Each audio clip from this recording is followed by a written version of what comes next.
Bom dia, pessoal. Hoje nós vamos discutir sobre a terceira lei da termodinâmica e a energia livre de Gibbs. Na última aula a gente enunciou a segunda lei, né? A segunda lei está basicamente correlacionada com a descrição de processos espontâneos e reversíveis, que está relacionado também com o aumento da entropia total do seu sistema.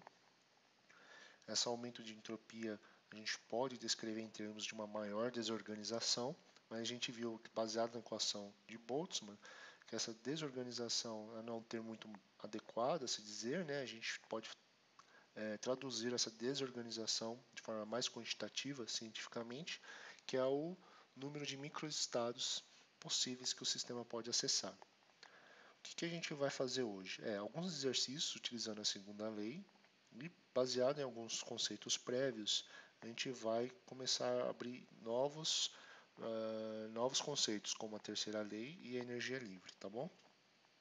Então vamos começar com um exercício bem simples, que é uma expansão isotérmica. Então a gente quer calcular a variação dessa entropia para uma expansão isotérmica de 1 mol de nitrogênio saindo de 22 até 44 litros, tá? Sendo um processo aí do tipo reversível. Bom, você já sabe, né, que é uma expansão isotérmica, a variação da energia interna tem que ser o quê? Zero, certo? A temperatura é mantida constante, a gente tem, considerando aí um gás ideal, então a variação da energia interna vai ser nula. Se a gente aplicar a primeira lei, a gente vai ter que o calor vai ser igual ao trabalho com sinal trocado. Então basta saber calcular o trabalho que a gente obtém o calor trocando o sinal. E só que a gente quer, na verdade, a variação de entropia. Como é que a gente faz isso? A gente usa a definição em que a variação de entropia é a variação de calor para uma dada temperatura. E lembrando que se a gente integrar isso aqui, a gente vai ter o que? A variação dessa entropia vai ser igual ao calor pela temperatura. Então basta saber o calor que a gente consegue calcular a variação de entropia. E para saber o calor, a gente precisa primeiro calcular o trabalho. O trabalho é o que? É menos a integral de P dV, certo? Que é igual, para um gás ideal, menos nRT ln de V2 por V1, certo? Você vai substituir aqui a equação de estado, igual que a gente fez já na pressão. Você vai sobrar 1 sobre V, né? Você vai integrar 1 sobre V, vai ser ln de V2 sobre V1, porque aqui você vai integrar de V1 a V2. Perfeito?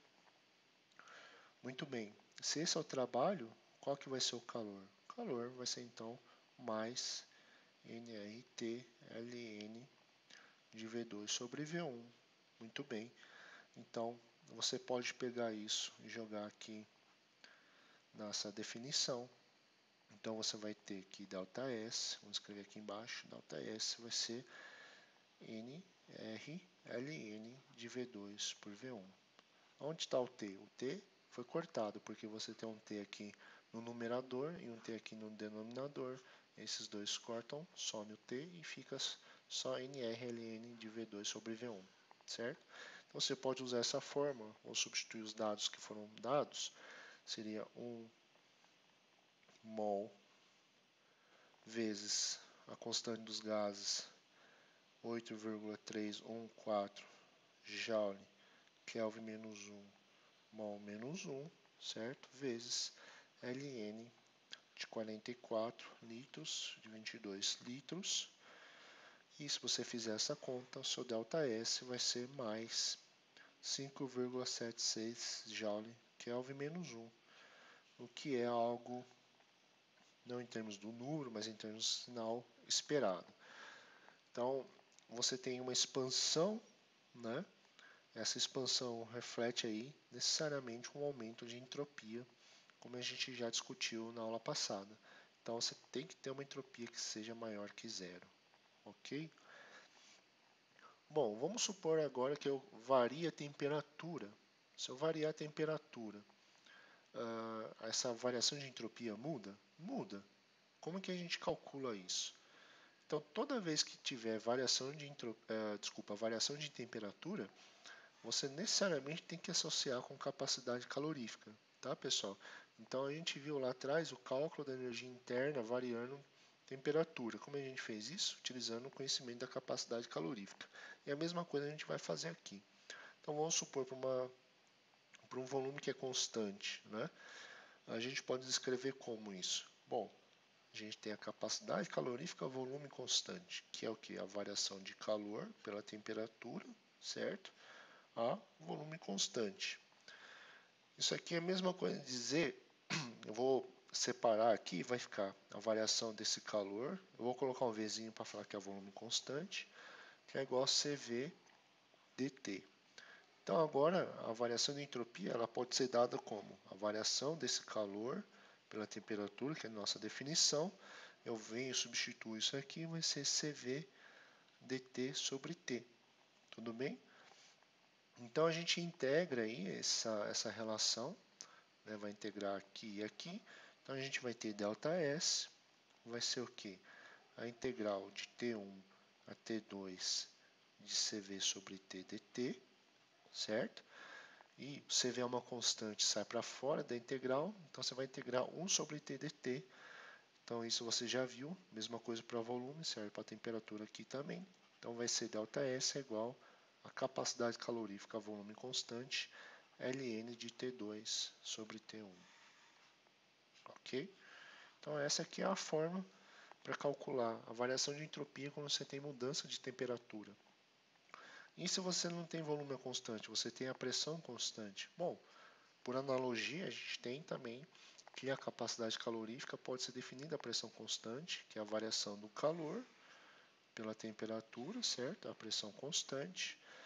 E mesma coisa, a gente vai ter a variação da entropia, vai ser o que? Cp ln de T2 sobre T1. Então, isso aqui é uma fórmula para você utilizar quando você quer calcular a variação de entropia mediante a variação de temperatura. Vamos fazer um exercício nesse contexto. O que nós temos aqui? A gente tem então uma amostra de gás, nitrogênio, com um volume de 20 litros, a pressão de 5 kPa e uma temperatura de 293 Kelvin. Eu queria saber então qual que seria o valor de ΔS quando a gente aumentar essa temperatura para 673 Kelvin a volume constante, considerando aí que o volume, a capacidade calorífica molar, a volume constante é 20,8 Joule Kelvin por mol.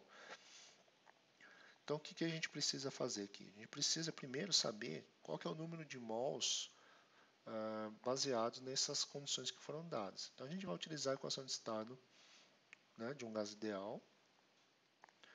E como a temperatura foi dada, constante dos gases a gente sabe, volume e pressão a gente sabe, que foi dado também, a gente pode escrever da seguinte forma: o número de mols vai ser o quê? 5 kPa vezes 20 litros, né, dividido por 8,314 litro quilopascal Kelvin menos 1 mol menos 1, certo? Vezes 293 Kelvin. Então isso é importante saber porque a capacidade calorífica foi dada em termos de 1 mol, só que a gente não necessariamente precisa ter 1 mol. Por isso que a gente tem que calcular aqui utilizando a equação de estado do gás ideal. Então, utilizando a equação aí, né, que a gente obteve no slide anterior, ΔS vai ser o que? CV ln de T2 por T1, ou agora com o número de mols diferente de 1, a gente vai ter o que? N vezes a capacidade calorífica a volume constante molar, certo? ln de T2 por T1. Muito bem. A gente pode substituir os valores. ΔS vai ser o que? 5 vezes 20, né? Dividido por 8,314 vezes 293. Você vai fazer a análise dimensional. Isso aqui tem que dar mol. Vezes o valor da capacidade calorífica, que é 20,8 Joule Kelvin mol, né? Vezes aí o ln de 673 por 293 kelvins. Se você fizer a conta, você vai notar que o ΔS vai ser mais 0,710 0 Joule Kelvin menos 1. Então, o aumento da temperatura aí favoreceu um grau maior de desorganização, né? A gente teve um aumento da entropia com o aumento da temperatura. Vamos utilizar essa nova relação aí que a gente obteve entre temperatura e entropia para a gente abordar a terceira lei da termodinâmica. Vamos considerar que nesse intervalo de temperatura, uma dessas temperaturas a gente vai considerar no zero absoluto. Ou seja, vamos considerar como é que seria a entropia nesse zero absoluto. Vamos considerar então a temperatura no zero absoluto, ou seja, 0 Kelvin.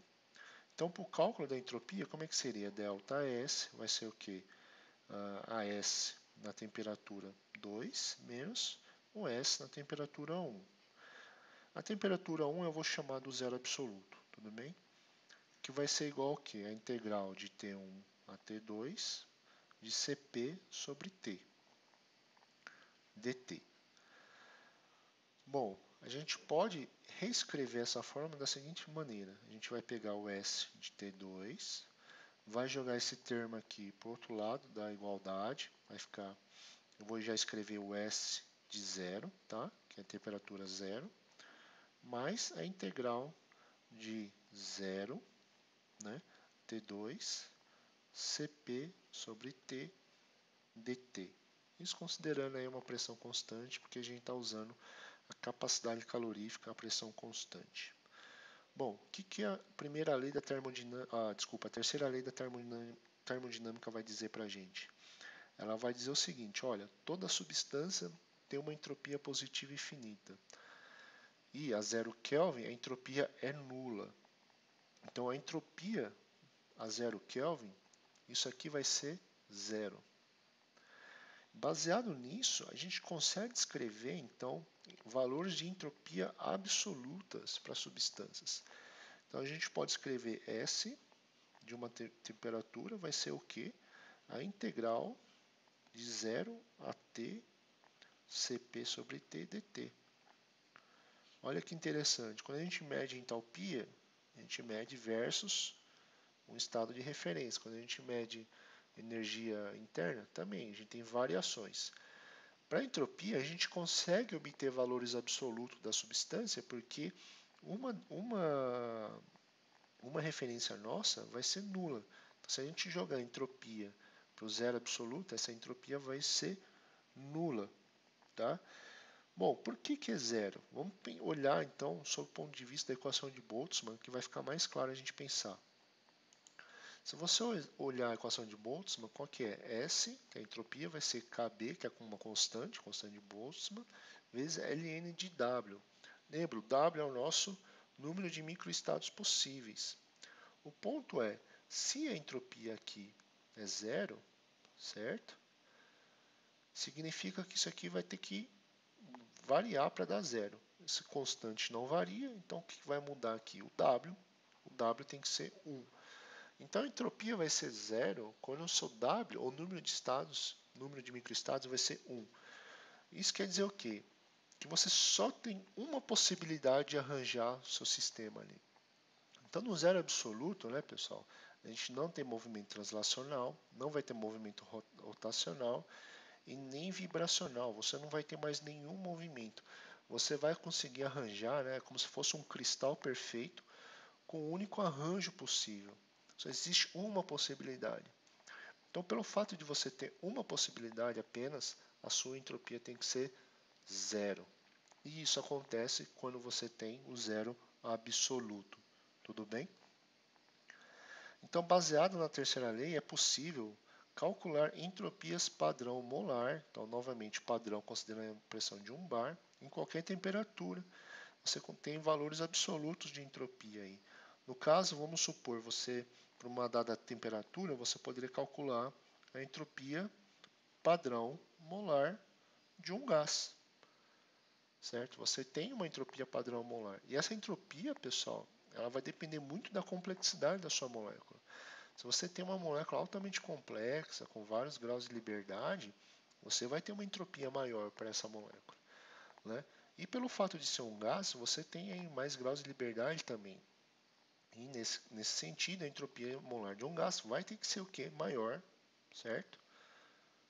Maior que a entropia padrão molar de um líquido, que também vai ser maior que a entropia padrão molar de um sólido. Eu não vou discutir muito a relação entre o líquido e o sólido, que é um pouquinho mais complicado, mas eu quero mostrar para você que a entropia padrão de um gás aí vai ser maior que de um líquido de um sólido, porque justamente você tem mais graus de liberdade disponíveis aí para o seu sistema, né? Vamos supor que agora eu quero calcular a variação de entropia padrão de uma reação. Você vai usar o mesmo esquema que a gente fez para a entalpia padrão de reação, que é essa fórmula aqui. Qual que é a diferença? A diferença é que a gente não tem variações de entalpia aqui. A gente pode usar entropias absolutas, né, das suas substâncias, porque a gente, baseado na terceira lei, a gente consegue calcular isso, tá? Então seria o que? A soma aí das entropias padrão molar relativa a cada coeficiente estequiométrico dos produtos, menos as entalpias padrão molar dos reagentes, levando em consideração os pesos relativos dos coeficientes estequiométricos também. Tá? Vamos fazer um exercício só para fundamentar como a gente calcularia. Vamos supor que a gente tem essa reação, é o hidrogênio gasoso mais oxigênio gasoso, dando água líquida. Como que a gente calcularia essa entropia padrão da reação? Bom, a mesma forma que a gente fez, né? Utilizando a formulinha, a gente teria o ΔS padrão da reação. A gente vai considerar os produtos primeiro, então a estequiometria da água vai ser 1, vezes agora a entropia, né? Padrão molar da água líquida, menos agora os reagentes, vem 1 da estequiometria do hidrogênio, entropia padrão molar do hidrogênio em estado gasoso. Então veja que é importante a gente considerar os estados das substâncias, menos meio, né, da estequiometria agora do oxigênio, entropia padrão molar do oxigênio gasoso. Muito bem, os dados foram dados aqui, tudo bem? Então a gente teria ΔS padrão da reação seria 70, que seria o da água, menos 130,7, seria do hidrogênio, menos meio, ou seja, 205,2 dividido por 2, que seria aqui do oxigênio. Se você fizer essa conta, a unidade tem que ser em Joule, Kelvin menos 1, mol menos 1. Esse ΔS padrão da reação vai ser menos 163,3 Joule, Kelvin menos 1, mol menos 1. Veja que a entropia diminuiu quando a reação procedeu. Se a entropia diminuiu, pessoal, isso é um sinal de que a gente tem uma maior organização aí do seu sistema. Isso é fato, porque se você olhar aqui, você tem gases reagindo, gerando líquidos. E como a gente viu, a entropia molar, né, do gás tem que ser maior que do líquido. Então, para você formar um líquido, você tem que diminuir a entropia do seu sistema. Então, se você calcular a entropia padrão da reação, vai ter um valor negativo, ok? Bom, baseado nessa condição de cálculo de entropia, a gente pode discutir espontaneidade, né? Então, espontaneidade, tanto que para a segunda lei a gente definiu aí em termos de processos espontâneos em sistemas isolados, utilizando como critério de espontaneidade a entropia. Se o sistema é fechado, a gente tem que considerar agora a contribuição da entropia também das vizinhanças, porque o sistema tem fronteiras permeáveis ao calor. Então, para a gente obter a entropia total, a gente precisa saber a entropia do sistema e a entropia das vizinhanças.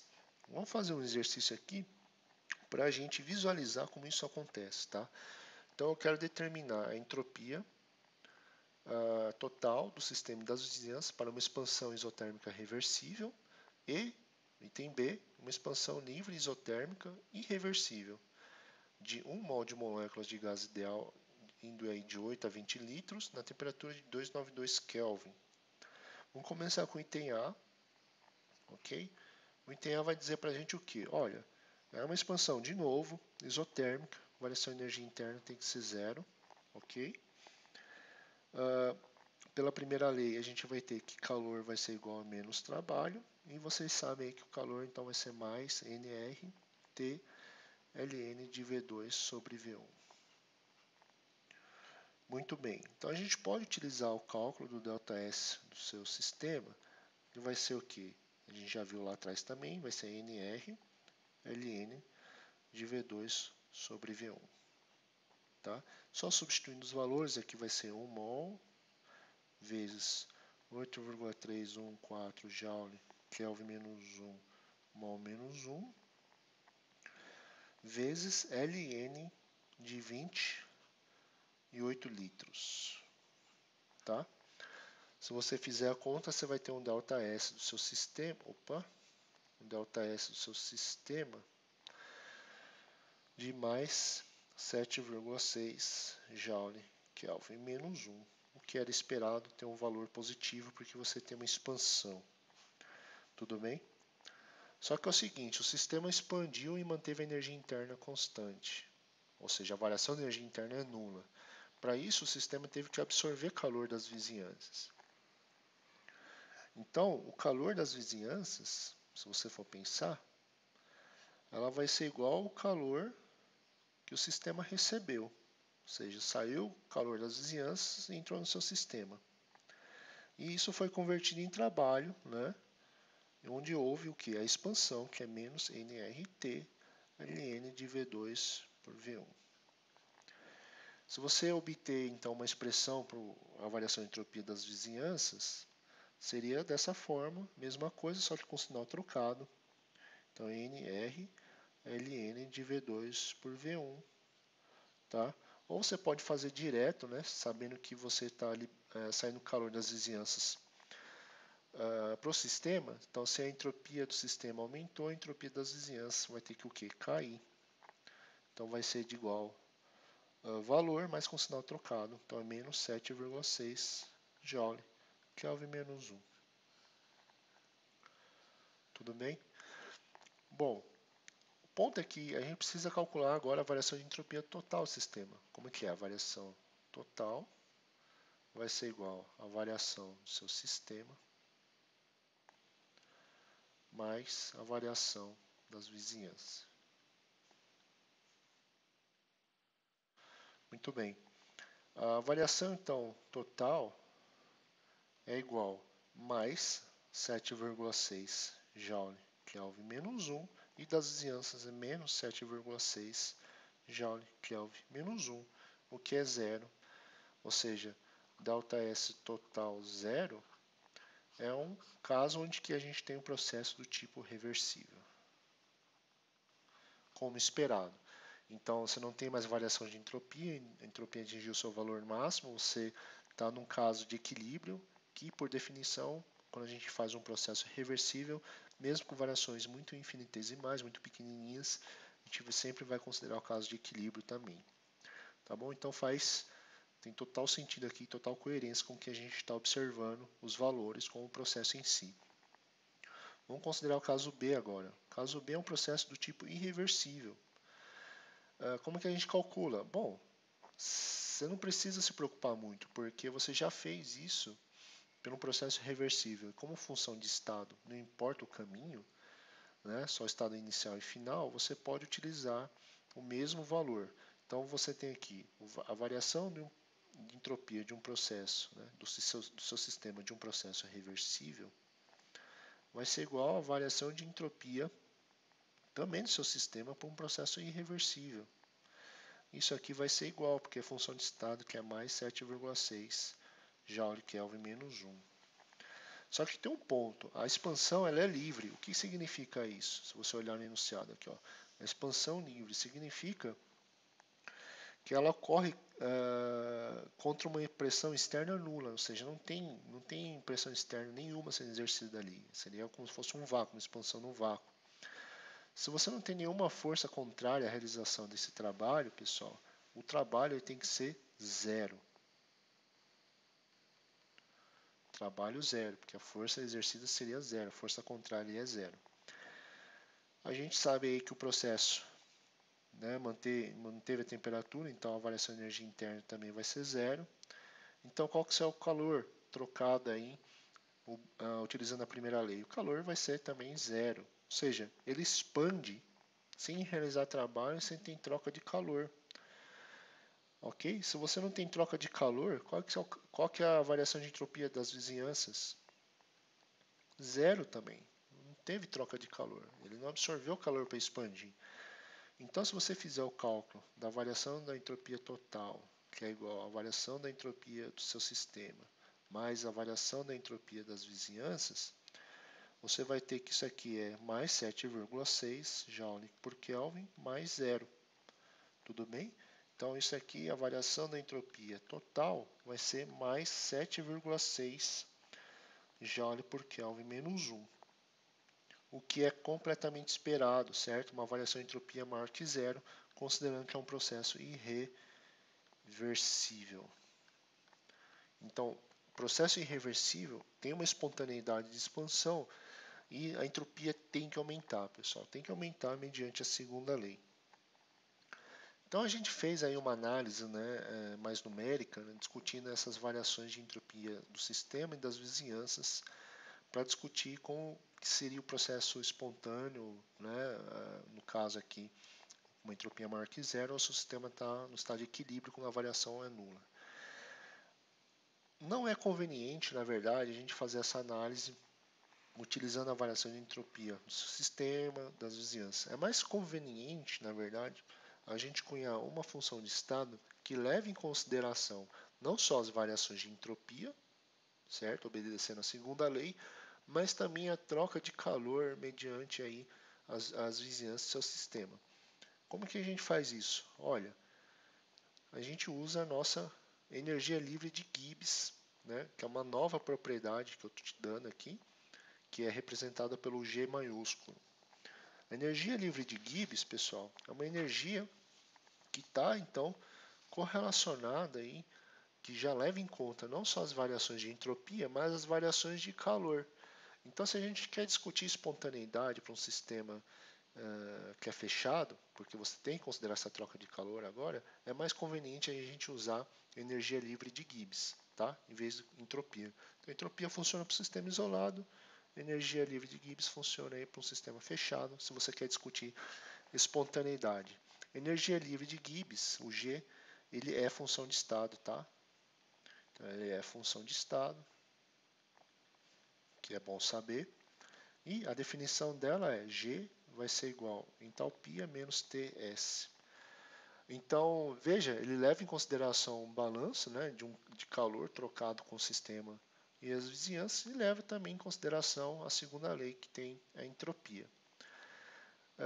Já te dá um bom indicativo que a gente está trabalhando aqui a pressões constantes, claro, porque você tem entalpia, que é definido, uma energia definida a pressão constante. Se você considerar temperatura constante também, você pode escrever dessa forma aqui, ó. ΔG vai ser igual a ΔH menos T ΔS. Tá? Vou falar aqui a pressão constante, ou temperatura constante.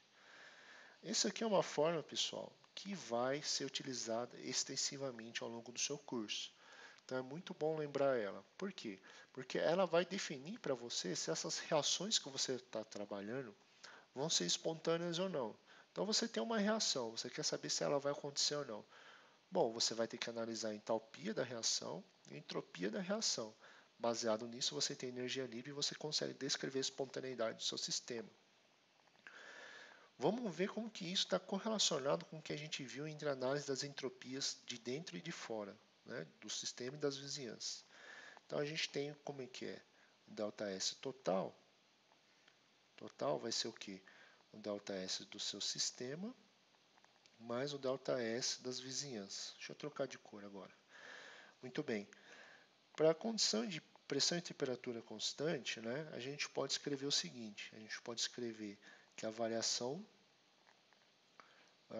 total do seu sistema vai ser igual ao ΔS do seu a variação total vai ser igual à variação total do seu sistema menos a variação de entalpia de temperatura, assumindo aqui que você tem aí uma liberação, né? As vizinhanças estão doando esse calor para o seu sistema.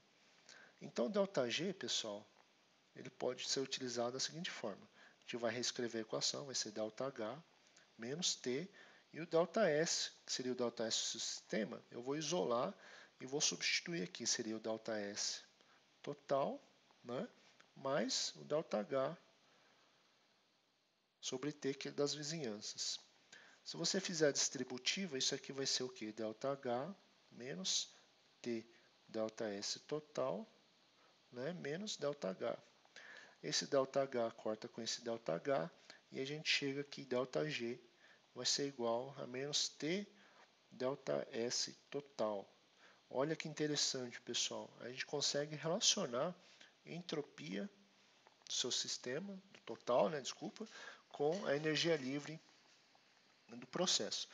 O que isso quer dizer? Bom, se a gente tem um aumento da entropia, né, pela segunda lei, isso vai corresponder com uma diminuição da energia livre de Gibbs a pressão e temperatura constantes.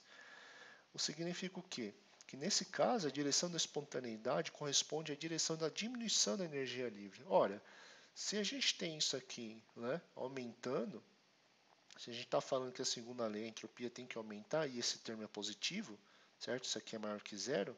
Pelo fato de a gente ter um negativo aqui, a energia livre, a variação dela tem que ser menor que zero. Então, o que eu estou te falando é o seguinte, quando você, pelo fato da segunda lei, você ter um aumento da entropia, isso resulta na diminuição da energia dos processos. Então, é uma extremização, né, desses princípios que você tem. Então, pelo fato da segunda lei estar falando só a entropia tem que aumentar, se a gente analisar um processo fechado não tem essa troca de calor, né, a gente pode assumir agora que a energia livre, na verdade, vai ter que diminuir. Então, quando você fala, olha alguma coisa que você está observando, e você fala, nossa, a energia está diminuindo até atingir o equilíbrio. De fato, por que isso acontece? Bom, isso acontece mediante a segunda lei da termodinâmica, porque pelo fato de você ter um aumento dessa entropia, você vai arrastar a energia para baixo, vai diminuir ela, tudo bem? Então, se você quer discutir critério de espontaneidade para um sistema isolado, é melhor de fato a entropia, você pode associar então com valores maior que zero, né? Ou quando atinge o equilíbrio, você não tem mais variação de entropia, a variação é nula, e você tem um valor de máximo aqui. Para a energia é o inverso. A energia você vai ter que ter uma diminuição da energia do seu sistema e também vai atingir um valor nulo quando o sistema atinge o equilíbrio. Só que agora você não tem um ponto de máximo, você vai ter um ponto de mínimo. Energia livre vai atingir um valor de mínimo. Então, como que eu disse para você, essa equação, né, essa equação é super importante, você vai observar ela em diversas vezes durante o seu curso, e ela pode descrever espontaneidade de reações para você. Então você vai ter o que? ΔG vai ser igual a ΔH menos T ΔS. Então você tem combinações, né, você tem pesos relativos entre o ΔH e o T ΔS. E baseado nesses pesos relativos, você pode ter um ΔG negativo, que vai dizer que o sistema de fato é espontâneo, ou ΔG igual a zero, que vai estar em equilíbrio, ou um ΔG maior que zero, que não vai ser espontâneo. Tá? Então, como é que fica aqui? Vamos analisar os pesos em diversas condições nessa tabela. O caso ideal seria que tanto ΔH quanto TΔS contribuíssem de forma negativa. Então, se o processo ΔH é negativo, vamos supor uma reação exotérmica, isso é bom, porque o sistema está liberando esse excesso de energia. Ele está reagindo, está liberando essa energia. Então, isso contribui para a espontaneidade do seu sistema. Além disso, a entropia ela também está maior que zero. Isso é bom também, porque se esse termo é maior que zero, né, esse termo inteiro aqui vai ser negativo, porque você tem um menos.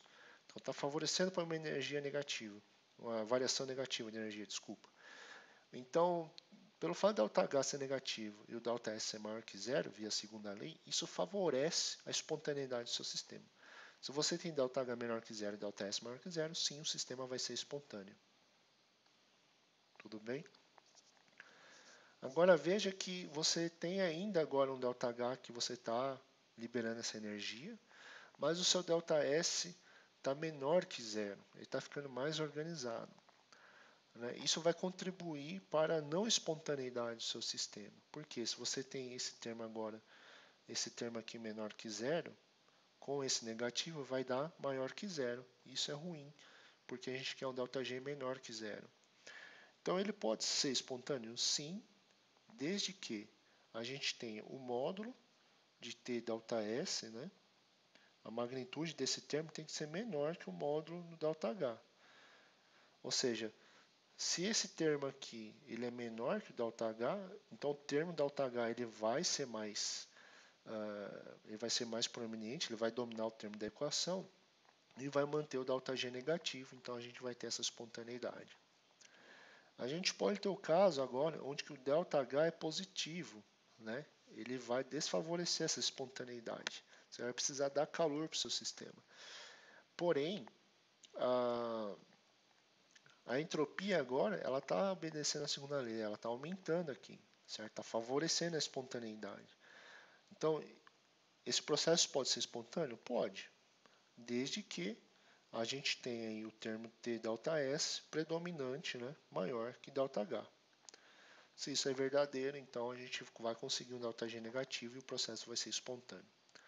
Agora a gente tem o caso em que não só o ΔH é maior que zero, mas o ΔS vai ser menor que zero. É os dois casos onde que prejudica a espontaneidade da reação. Então, quando você tem essa condição, você vai ter uma condição onde o sistema não vai ser espontâneo. Você não tem espontaneidade. Então, vamos supor que você calculou lá o ΔG da sua reação e você viu que o ΔG deu maior que zero. O que isso está dizendo para você? Está dizendo que aquela reação, sob o ponto de vista termodinâmico, não vai acontecer. Se você foi lá e calculou ΔG deu menor que zero, agora sim, essa reação ela é espontânea. Espontaneamente, na hora que você misturar seus reagentes, aquela reação vai proceder. Tudo bem? Então, o que a gente viu nessa aula? A gente fez alguns exercícios, né, utilizando a segunda lei da termodinâmica, viu que as expansões estão relacionadas com o aumento da entropia. A gente viu como calcular essa variação de entropia utilizando capacidade calorífica, que está relacionada à variação de temperatura. Baseado nisso, a gente associou a terceira lei, que fala que a entropia é nula para o zero absoluto. Isso está relacionado com apenas um arranjo possível, né, que você pode organizar seu sistema. O que mais a gente viu? A gente viu que a gente pode calcular a variação de entropia no sistema e nas vizinhanças, se a gente quer discutir a espontaneidade do seu sistema por uma condição de que o sistema é fechado, ou seja, tem permeabilidade, né, de calor entre o sistema e as vizinhanças. A gente fez um exercício mostrando que é possível, de fato, a gente analisar dessa forma, mas eu falei para você que se você quer levar em consideração o sistema fechado, vamos analisar em termos da energia livre de Gibbs, que é mais conveniente, porque ele já, pela sua definição, já leva, então, a troca de calor e os processos entrópicos. Então, baseado na energia livre, a gente vê que ela tende a diminuir se o processo é espontâneo. Então, ΔG tem que ser menor que zero. Tá? Isso está relacionado necessariamente com o aumento da entropia do seu sistema. Então, você pode, aí, com balanço de entalpia e entropia, mediante esse balanço, você pode dizer se o sistema vai ser espontâneo ou não. Vai depender aí do sinal do ΔH, e o sinal do ΔS e a magnitude dos termos. Tá? Então, essa é uma equação extremamente importante que eu imagino que você vai utilizar muitas vezes aí, e ela te dá uma noção de espontaneidade, né? Você consegue discutir espontaneidade de reações. Ok, pessoal? Bom, vou ficando por aqui. Beleza. Agradeço novamente vocês e até daqui a pouco.